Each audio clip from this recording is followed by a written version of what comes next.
153 ময়মনসিংহ 9 নান্দাইল সংসদীয় আসনে বিএনপি ঘোষিত প্রার্থী পরিবর্তনের দাবিতে 4 গ্রুপের সমন্বয়ে উপজেলা শহরের প্রাণকেন্দ্র কলেজ গেট থেকে জালুয়া বাজার পর্যন্ত 3 কিলোমিটার সাধারণ ভোটারদের দীর্ঘ মানববন্ধন অনুষ্ঠিত হয়েছে।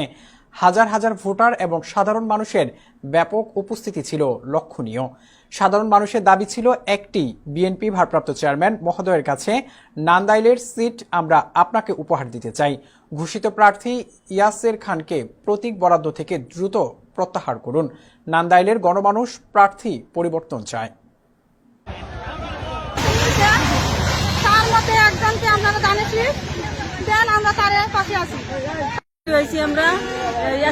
আমরা দেখছি না, হাটে বাজারে কোনো মাঠে পাইছি না, 17 বছর ধরে আমরা কোনো জায়গায় তারা পাইছি না।